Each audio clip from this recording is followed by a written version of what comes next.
Bonjour, on change un petit peu de cadre pour une fois. Je n'ai pas mis le trépied d'ailleurs, parce qu'en fait je me suis rendu compte que je me suis lancé tête baissée dans la peinture des figurines de Space Marine. Et je me suis dit c'est dommage de ne pas vous en faire profiter, donc je vais essayer quand même de revenir un petit peu, entre guillemets, sur mes pas. Comme je vous le disais, de toute façon, il était impossible de faire la peinture de ces Space Marine avec uniquement de la Baden Black, du Macrage Blue et du doré, je sais plus comment ils appellent ça, Retribution, machin truc. Donc j'ai pris quelques pots supplémentaires, pas forcément de citadelle. Par contre j'ai pris entre guillemets mes plus beaux pinceaux, certains étaient encore neufs. J'ai même ressorti de la FX Prince Auguste, dont je vous ai déjà parlé je crois, pour faire les socles. J'ai agrémenté ça de peinture texturée ici de citadelle. Ensuite j'y ai mis ici, alors je sais plus si c'était de le green flesh ou quoi, mais ce qui s'appelait avant des lavis, quoi, les washes. Et j'ai fait quelque chose qui semble étonner beaucoup de gens quand j'ai partagé ça sur Facebook. J'ai peint directement sur la grappe.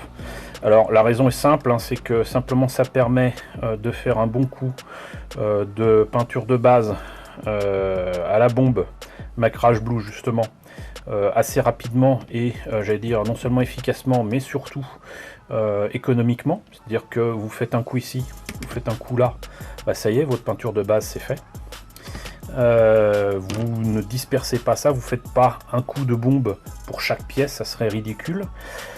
Ensuite, j'aurais pu me contenter de faire, j'ai fait une espèce de bleu métallisé, enfin j'ai fait un petit mélange assez sympa en brossage à sec. J'aurais pu me contenter aussi de la couleur acier et un petit peu bleu que j'ai mis sur les armes. J'espère que Monsieur Focus m'aide un petit peu là. Ici, là, j'aime beaucoup ce que j'ai fait sur les backpacks, sincèrement. Et puis j'ai pas pu m'en empêcher, j'ai quand même essayé justement le fameux doré. Ensuite j'ai peint la couleur chair pour la tête. Alors pour ceux qui ne savent pas, en faire, en fait c'est simple, vous prenez de l'orange, vous prenez du blanc, vous mélangez, vous obtenez une couleur chair plus ou moins foncée selon que vous gardiez plus d'orange. Et ça suffit largement. Alors évidemment je me suis pas contenté de mettre de la couleur chair, après j'ai mis justement de l'eau green flesh et différents jus pour obtenir une teinte de peau qui me semblait juste. Pour les yeux, inutile de vous dire que bien évidemment au pinceau ça serait un peu compliqué, donc en fait j'ai utilisé un cure-dent avec du blanc sur la pointe pour faire les yeux. Normalement c'est pas ça qu'on fait, hein, parce que le blanc des yeux n'est pas blanc, mais là ça permet d'avoir quand même des yeux bien visibles. Et pour l'iris, bah, j'ai fait pareil, donc avec du noir, hein. On voit encore la pointe noire ici. Et après j'ai rehaussé, j'allais dire, les sourcils, les paupières. Et vous voyez que ça marche pas trop mal. Même méthode, mine de rien aussi, pour le casque qu'il a à sa ceinture. Heureusement qu'il y a quelques illustrations comme ça ici, pour indiquer que c'est le gars qui a un casque rouge. Mais donc là j'ai vu que du coup il avait des yeux verts entre guillemets. Et donc sur son casque, oups Monsieur Focus, j'ai mis du blanc et ensuite j'ai mis du vert. Et pareil pour les autres, voilà, c'est pas terminé, hein, mais c'est en bonne voie. J'ai mis du blanc d'abord et ensuite du rouge. Et qu'est-ce que j'ai utilisé? J'aurais pu utiliser de la peinture Tamiya, mais je suis retombé en fouillant dans mes peintures citadelles sur des peintures LR. Alors j'ai dit que je les trouvais pas terribles, mais à un moment j'avais acheté leur peinture acrylique transparente. Donc là c'est du vert transparent, ici c'est du rouge transparent, et ça fait le job, hein. Ça fait le job. Donc pour le vert c'est subtil comme je voulais, et pour le rouge je vais reprendre les bords, mais c'est pas trop mal. Voilà, le blanc permettant d'avoir quelque chose qui pète bien. Là ça pète encore mieux là, je trouve. Voilà. Mais bon, comme vous l'avez vu, j'ai quand même commencé à faire du wavering. C'est là que je me suis dit, il faut se calmer. Parce que je ne les ai pas encore sortis des grappes. Ça rime à rien de faire de la patine si c'est pas sorti des grappes. Mais vous voyez que, donc, non seulement j'ai bien avancé, en quelques heures seulement, mais ça rend vraiment pas mal. Et surtout, on voit que c'est une grappe de figurines récente. Et c'est vraiment sympa. Là, j'ai par exemple la méthode du blanc avec le vert transparent. Hop. Je l'ai fait sur cette espèce de capteur et j'ai fait exprès de dépasser avec le blanc sur les écrans, puisqu'en fait je vais reprendre ça ensuite avec du noir et ensuite avec de l'acier ou de l'argent, et on ne verra plus que finalement les écrans verts. Et là aussi, comment j'ai su que c'était un écran vert? C'est tout à fait entre guillemets par hasard, en feuilletant ce machin là, où je confirme que ça ne sert à rien du tout. Enfin, ça sert à rien. C'est génial pour ceux qui n'ont jamais fait de figurines de leur vie, quoi. Et encore. Mais le résultat final, pour eux, c'est ça. Au secours. Voilà, le gars, c'est un schtroumpf. Il est bleu. Moi, je dis non. Donc, il y avait cette petite image-là, qui est vraiment sympathique. Et j'ai reconnu les figurines, évidemment. Et là, j'ai vu qu'il y avait même un effet ici de vert, là. Mais là, j'ai vu que c'était vert. Donc, tout simplement, j'ai fait vert. Voilà. Et puis, je vois qu'il y a des trucs à rajouter sur les épaules. Alors, il se trouve que j'ai des calcos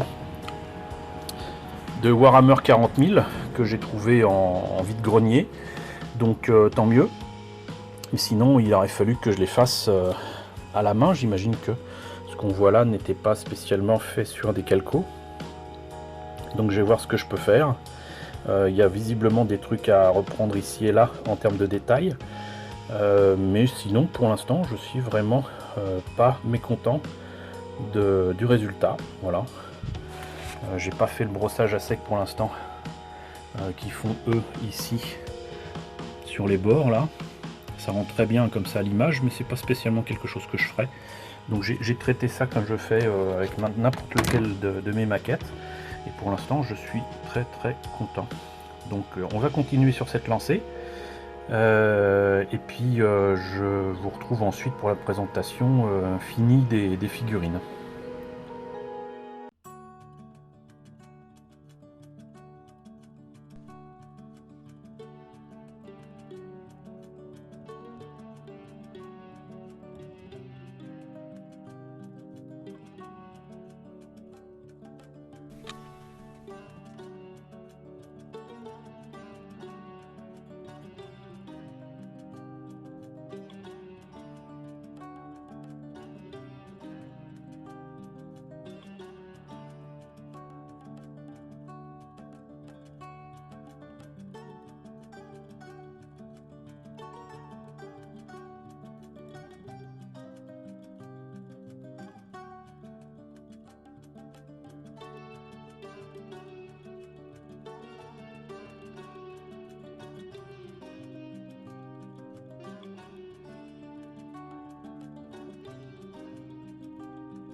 Et donc voilà, voilà. J'ai travaillé un petit peu dessus, j'ai mis de côté, j'ai attendu que ça sèche, je suis revenu dessus. Alors pas mal de choses à indiquer. Déjà la première chose, c'est que je suis très content d'avoir retravaillé avec les peintures Citadel, même si je n'ai pas utilisé que ça. Par contre, je confirme que même si ces figurines récentes sont très bien, elles ont quand même un défaut majeur, c'est que comme toutes les autres pièces et pièces plastiques du coup maintenant proposées par Citadel Games Workshop, les grappes sont énormes. Et surtout, on peut à peine faire la différence entre des pièces de jointure et les grappes en question. Et ça a été le cas pour au moins 3 des 6 bras que on a là. Alors heureusement, comme c'est du plastique, ça colle très bien avec la colle Revell Contacta. Je crois que je vous en ai déjà parlé. Mais voilà, c'est une petite colle... Revell qui est bien sympathique et qui rend bien des services et qui a parfaitement rendu son office. On n'est pas obligé d'utiliser de la colle super glue après tout. Du coup, que dire de plus par contre? J'ai encore une fois eu beaucoup de plaisir à reprendre mes peintures Citadel. Par contre, j'ai eu de mauvaises surprises avec certains pots. Alors c'est pas parce qu'ils sont vieux, c'est pas parce qu'ils sont mal fermés ou quoi, mais il y en a certains qui avaient quand même séché. Je pense que tout simplement certains pots avaient plus d'air dans le pot que de peinture, donc forcément ça a séché à l'intérieur. Et par contre ça m'a permis de faire le tri dans mes peintures et de replacer tout cela dans une boîte à outils en métal que je rêvais d'avoir depuis longtemps, que j'ai acheté l'année dernière. Je n'avais pas pris le temps de mettre toutes mes peintures dedans, mais c'est fait. Et du coup j'utilise là par contre le pot en plastoc ici, hop, qui est petit, hein, c'est juste que j'ai beaucoup zoomé pour mettre uniquement les peintures et les outils dont j'ai besoin ici pour ce projet. Et je confirme que de toute façon il est impossible de peindre ces figurines avec uniquement les 3 pots qu'il y avait dans le numéro 1 de donc Warhammer 40 000 Conquest. Du coup, vous montrer les figurines, c'est gentil, mais ça va pas me permettre de vous montrer les pots de peinture. Donc laissez-moi un tout petit instant pour régler l'appareil et vous montrer ça d'un peu plus haut. Voilà, ça sera sans doute beaucoup plus pratique. Alors pour commencer, donc, on a eu avec ce numéro 1 de la Baden Black que j'ai à peine utilisé. Du Macrage Blue, j'ai surtout utilisé ma bombe, mais c'est la même couleur. Et surtout, j'ai utilisé donc ce Rétributeur Armor, qui est donc une peinture dorée, qui est pas mal du tout, qui est un petit peu, comment dire, j'ai un petit peu plus de rouge dedans, donc c'est plus proche pour moi du cuivré que du doré, mais ça brille bien, c'est pas mal. Donc il n'y avait que ça. C'est très bien, c'est très bien, mais c'est totalement insuffisant pour faire le projet qu'il y a là. Donc du coup, j'ai ressorti tous les pots qui pouvaient aller, vieux ou jeunes. J'ai constaté que je n'avais plus de Shade Nun Oil, mais ça je l'ai utilisé sur la fin. J'ai utilisé un tout petit peu de marron pour certains éléments qui auraient pu être noirs ou bleus, mais je me suis dit que vu qu'ils semblaient être attachés par des espèces de fermetures ou quoi, je me suis dit ça doit être du cuir, allez hop, on va faire comme si c'était du cuir de base. Donc voilà. J'ai ressorti mon bon vieux Bolt Gun métal, celui-là quand j'en aurai plus je serai triste. Il y a à peu près l'équivalent avec, donc, j'arrive même plus à le lire, Leadbelcher, c'est imprononçable, ça correspond à peu près mais c'est pas aussi bien, donc ça c'était cool quand même de réutiliser ça. Par contre Ceramic White, excellent, je ne saurais trop vous conseiller de l'avoir. Par contre ça vieillit mal, j'ai retrouvé 3 pots, il y en a 2 qui étaient secs, mais bien utilisés hein, mais secs, donc il m'en reste plus qu'un. Ça je réutiliserai bien volontiers. Ça c'était, comme je l'ai dit, fait pour les yeux, les viseurs, les trucs comme ça qui avaient besoin d'être rehaussés en termes de couleur ensuite avec une autre couleur, voilà, donc une couleur de base. c'est fait pour. Ensuite, j'ai retrouvé mes shades et mes lavis, donc au green flèche et encore un truc imprononçable, Reikland flèche shade. Et ça, c'était plutôt pour la tête de celui qui a pas de casque là, celui qui a un casque rouge. Ça a été bien utile. Rotting Flèche, je dois en avoir d'autres, mais je l'ai utilisé parce que ça, je sais que c'est la couleur qu'il faut pour les espèces de seaux ici, que vous avez ici avec des espèces de parchemin là. Il faut que ça sera vraiment terminé, je ferai comme s'il y avait des écritures dessus. Et sinon, pour le rouge, j'ai pris le premier rouge qui me semblait bien pété, donc c'était les Wilsons Scarlett, si vous voulez le savoir. Donc ça m'a permis de faire le casque rouge, de faire les viseurs, mine de rien, les seaux, et j'aurais pu faire les yeux de ceux qui ont les casques en rouge avec ça, mais j'ai préféré utiliser, en fait, comme je l'ai dit, les peintures transparentes LR.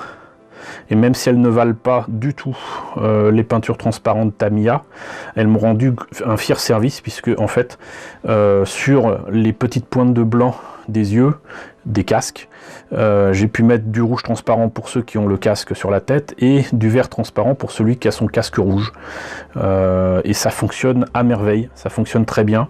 Donc si vous tombez dessus, ça coûte un peu moins cher que les Tamiya, les pots sont nettement plus petits, mais vous n'aurez jamais besoin des gros pots Tamiya comme j'ai moi pour toute votre vie, hein, donc ça ira très très bien.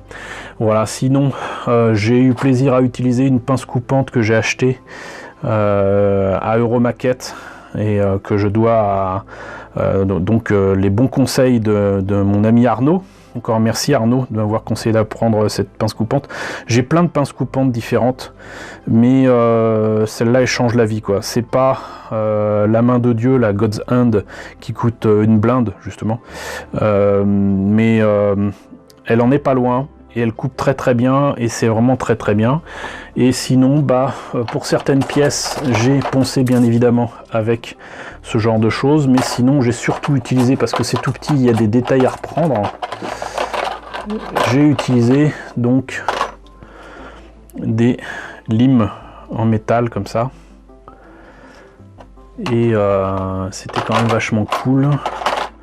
Voilà, je vous ai parlé de la colle, etc. Sinon, essentiellement, donc, j'ai utilisé, comme je vous l'ai dit, des pinceaux neufs LR et Citadel.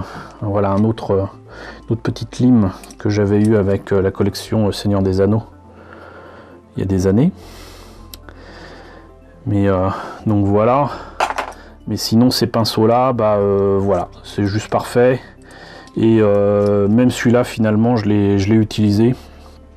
Au final, quand même.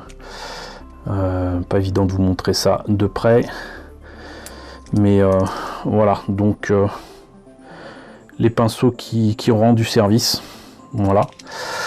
Et sinon, du coup, je vais essayer de vous montrer le plus près possible les figurines pour vous dire ce que j'ai fait dessus. Alors, je vous ai déjà expliqué comment j'ai fait pour la peinture de base et tout ça. Le seul gros problème que j'ai rencontré, en fait, c'était si je mettais le micro près de la bouche, ça serait mieux. C'était d'enlever les pièces de la grappe, pièces qui sont numérotées, mais sur la grappe ça se voit pas super bien, mais bon, d'un autre côté j'ai quand même fait ça de nuit, donc c'était pas spécialement bien éclairé. Quoi qu'il en soit, donc en fait, j'ai pas eu beaucoup de choses à reprendre sur les pièces qui étaient déjà peintes et qui du coup nécessitaient d'être peintes là où il y avait les marques comment dirais-je, de grappe. Hein, c'était essentiellement là du côté ici des jambes ou sur le torse, donc du coup c'était caché par les épaules et la main. Vraiment, une fois coupé correctement, sincèrement, il n'y a pas grand chose à enlever, à ébarber. Pour obtenir quelque chose de sympa. C'est vraiment pas un problème. Par contre, même si c'est petit, je me demande si je vais pas quand même, sinon ajouter une perle, sinon creuser un trou dans les armes, parce que même si j'ai pas en noir, ça me gêne. Il me semble que J'ai peint ici en acier le dos. J'ai finalement repris en acier parce qu'au début c'était un acier un petit peu bleu, j'avais fait un petit mélange, c'était très sympa, mais il a fallu que je reprenne ça. C'était vraiment, c'est les pièces que j'ai dû reprendre vraiment à fond parce que là il y avait des ergots ici et là au milieu, là au milieu c'était affreux, mais bon, ça se reprend sans souci. Et sinon un peu de brossage à sec, du lavis, voilà, c'est vraiment un travail de base. Et j'ai pas pu m'empêcher de faire de la patine au niveau des jambes et des pieds. J'aurais dû faire ça plus tard, je vous expliquerai ça tout à l'heure pourquoi, mais c'était vraiment une promenade au parc, comme on dit en anglais. Bon, j'ai essayé autant que faire se peut de me baser sur les documents que j'avais avec les fascicules. Ça n'a pas été évident. Je crois savoir que lui, donc c'est un chef visiblement, et qu'il a une espèce d'arme ultime ici, là, sur son côté, là. Il a des sceaux aussi qui prouvent, comment dirais-je, certainement et sa valeur et son rang dans l'armée des Space Marines, j'imagine. Mais voilà, je me suis basé sur ce que j'avais. Le truc, c'est que d'une illustration à une autre, c'est pas la même chose. À un moment, il a plein de marquages différents sur les épaules et sur les genoux. Une autre illustration, il a rien. Va falloir que je fasse des choix et on va en discuter tout à l'heure. Mais sinon, sincèrement, je suis quand même assez content du résultat. Ah oui. Et finalement, j'ai laissé le blanc ici derrière, autour de l'appareil là, et je trouve que ça rend vraiment pas mal. De même que le rouge là, c'est quand même fou. Citadel arrive quand même, quoi qu'on dise, avec des couleurs qui sont d'habitude très transparentes ailleurs, à faire des peintures qui sont très couvrantes. Et là c'est le cas là ici pour le viseur ici, le casque là pareil, c'est vraiment très bien. Même le doré, là, le doré, impeccable, quoi. J'ai pas eu besoin de mettre du noir avant pour que ça pète bien. Voilà, c'est franchement, ça changeait. Voilà, ça changeait et je trouve ça vraiment très agréable à travailler. Et ça m'invite à ressortir quelques boîtes.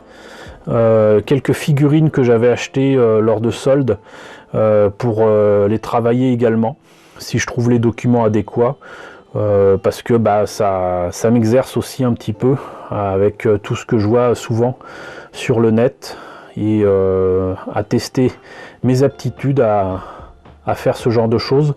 Et comme je le disais avant, c'est que là par exemple les yeux, un petit peu de blanc avec un cure-dent, un petit peu de noir avec le bout du cure-dent, reprendre un petit peu de marron pour le haut des paupières, les sourcils, et franchement, je pense que ça va, quoi.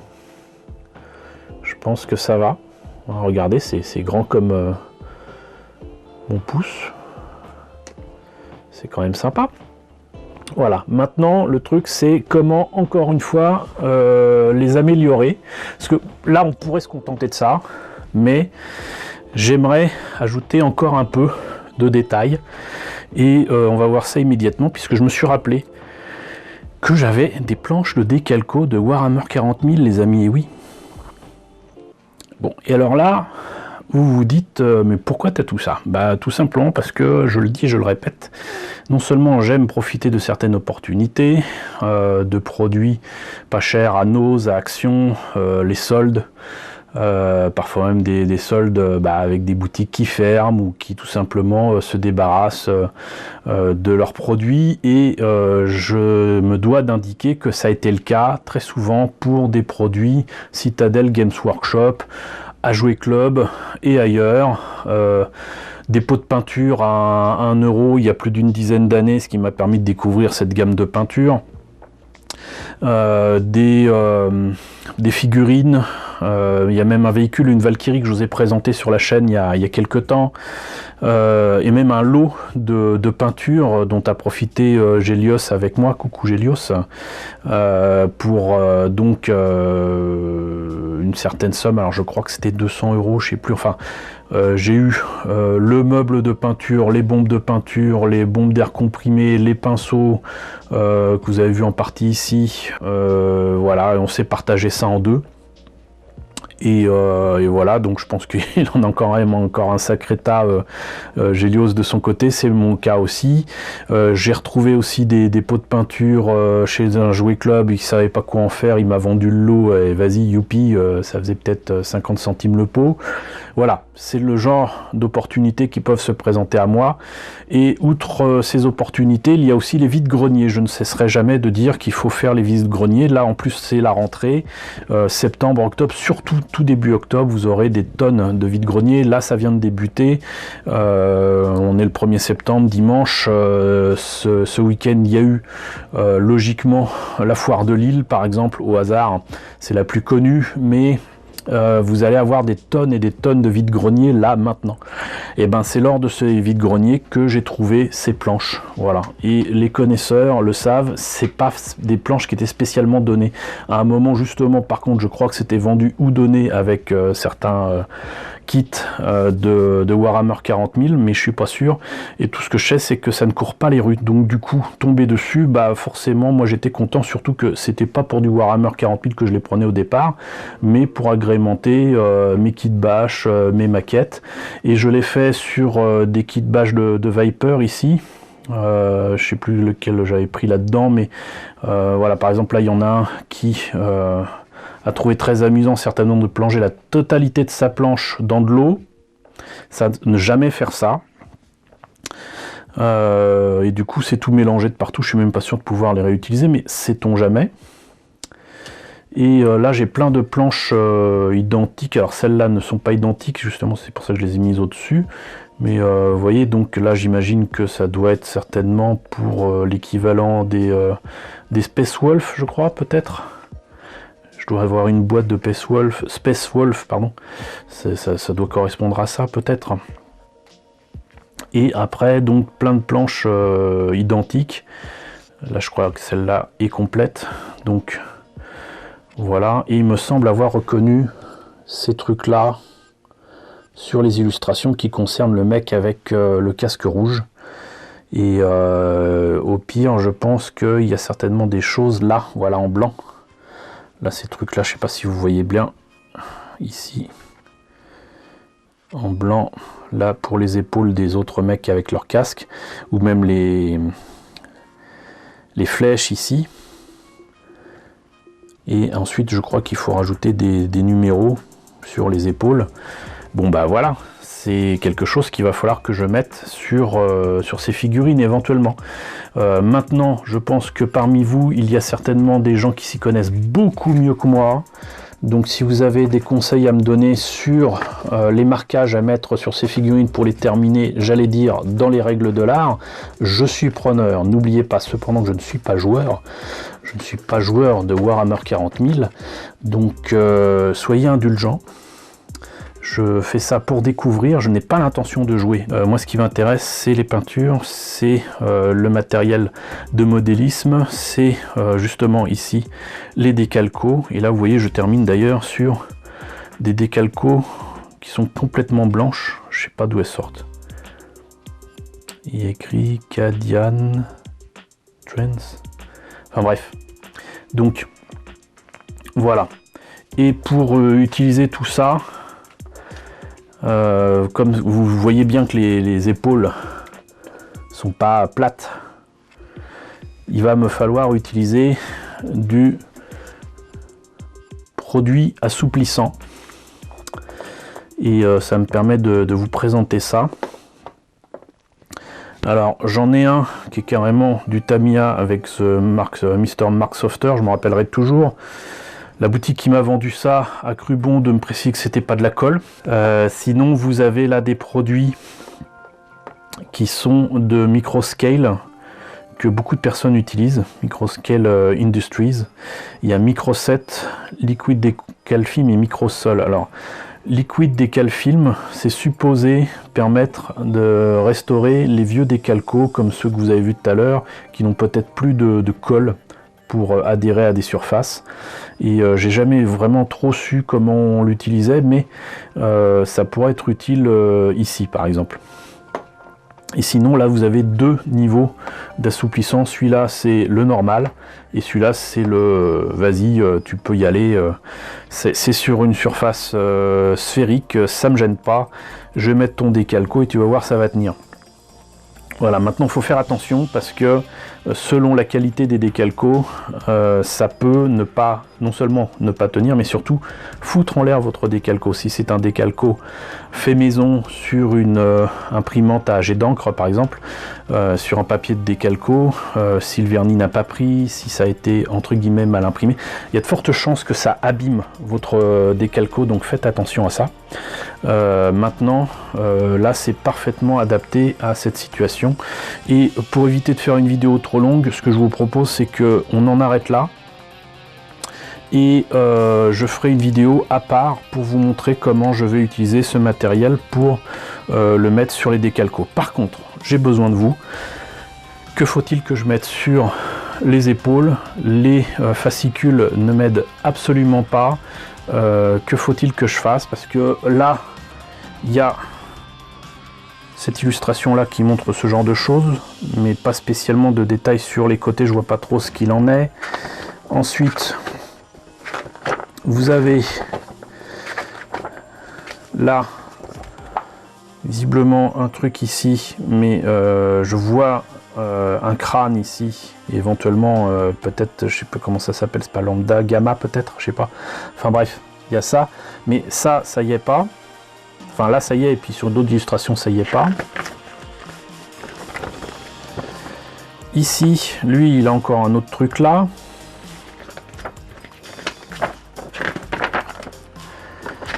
Et là, sur cette photo montrant les personnages terminés, on voit qu'il y a quelque chose ici sur ce genou.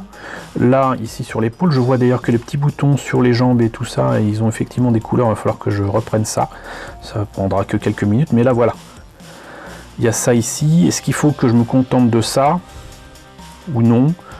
Là, du coup, est-ce que c'est les squats de numéro 6? Voilà. Dites-moi